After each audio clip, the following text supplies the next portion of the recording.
All right, so I know what you're thinking. The wheels are turning. That's a chicken coop. It's got wheels on it. Why would it be mobile? Why would anyone want to move one of these things around their property? Well, I know a person that's got the answer to that question, and that's Dr. James Johnson. Doc, so good to see you. Good to see you, Nick. I'll tell you what, so we're out on Dr. Johnson's farm. I get a chance to work with this guy in the Warnell School of Forestry and Natural Resources. He's our continuing education program director, and on the side out here, an expert at something we're going to call the chicken tractor. Is that right? That's it. Yep. All right, so tell me how you got into this. Yeah, You're absolutely. a wildlife guy, Yep. but why the chicken tractor? Yep. So I grew up here on my family's farm. We've had cattle and poultry since the beginning, since I was born, and so farming is in my blood. And the story of the chicken tractors began in around 2017, 2018. I developed a red meat allergy from a tick bite. All right. And so started eating a lot of chicken, a lot of birds, and a lot of fish. And so the wheels started turning in me, trying to figure out, what's the best way for me to go about this. We're on a farm, let's raise our own meat birds. And so that's where the whole thing began. Started looking at YouTube videos and trying to figure out what people have done. And one of the best ways to do it is with a chicken tractor. And that mobility, moving Yep. them, why? Yep. Why not just Yep. keep them in one place? Absolutely. So there's a lot of benefits. There's benefits for the land and for the birds. Stationary coops, you develop a buildup of manure and waste, pests for the birds, so parasites and things. Parasite loads can build up, so you can reduce mites as you move them. So we try to move these tractors every day to give them fresh grass and bugs and seeds. And yeah, so there's a lot of benefits for the land and the birds. You get healthier, happier birds at the end of the day. So this is the direction we went. And look, I can see him smiling in there too. And what I want to talk next about is the design options that we might have, Absolutely. interior design and decorating options for these. So let's go on over and talk about that next. One of the most important factors is going to be weight and how you're going to move it. Are you going to use machinery or are you going to pull it by hand? So that's an important factor to think about. Right. We can pop the hood and kind of take a look at Let's it. do it. And you've got handles Yep. on there, James. You thought of everything. Good.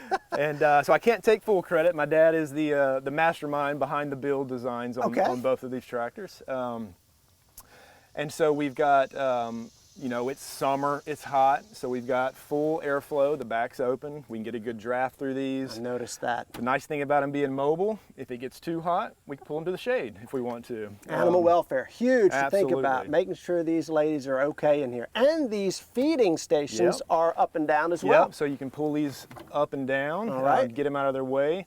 Depending on what kind of chickens you're raising in these, sometimes they need 12 hours of feed and then 12 hours off of feed. Okay. So making things easy on yourself, just kind of thinking through those designs. And good on that. And then also over here, you've got a little storage component. Yep. It could become a nesting area. Could be box. a brooding box. Yeah, Yep. yeah. And you can use chicken tractors for, it can be a hospital coop if you've got sick birds, if you Yep. need to quarantine away from your main flock. I was thinking quarantine initially because I thought, you could put some birds that you're not sure about before you release them to the others. Absolutely. Check Yep. them here. Yep. Now, you've got another one over here that has got, it's the Taj Mahal Yep, over here. yep. So we got a double-decker here. Okay. Yep. Yeah. So, and Yep. what are the advantages of that, would you say? Yeah, so gives them another place to roost, get up off the ground, depending on what kind of birds you've got in these. We've got the original idea behind this was going to be for laying chickens, and so if we're going to collect eggs, and so because it's a double-decker, the second platform is up here. Yeah. We were originally going to have nesting boxes across the top that you can access from the outside to come collect your eggs in the morning. But you can do layers or meat birds, just depends on what you're targeting. And I love it. You're thinking of these different things. You're not just winging it, in other words, James, and that's important. What I want to do next is I want to talk about some recommendations. I want to think if you're going to do this at home, what are some things to think about with those birds in mind? Let's go there next. Well, the word of the day is efficiency with the chicken tractor, and it starts with the wheels. James, I see that we can take these on and off. Talk to me about those wheels. Absolutely.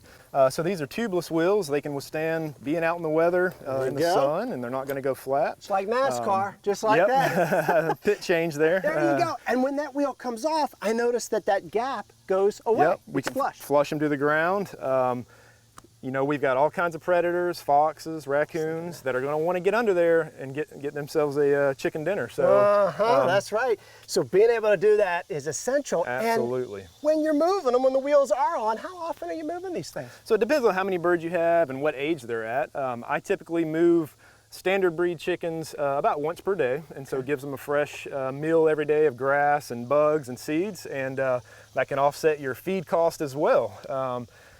And obviously, they're also going to leave behind all of our... Look at this, huh? All the pooty poo there. That's right. The good nutrients for the soil. And so you're regenerating the soil here with new, fresh nutrients, and your lawn's going to look good, or your pasture. It's free range with a roof and wheels. That's it. I love it. Y'all, thanks so much, James. Absolutely, I hope you've enjoyed it. I sure have. Thank you so much for today. Y'all know what to do while you're online learning more about chicken tractors and checking out some YouTube stuff. Check out the Ranger Nick Facebook page and what's going on with the Farm Monitor. And until next time, for the Farm Monitor, I'm Ranger Nick, reminding you, as I always do, that enthusiasm is contagious. So pass it on. Y'all, thanks so much for watching. We'll see you right back here again, this time next month. See ya.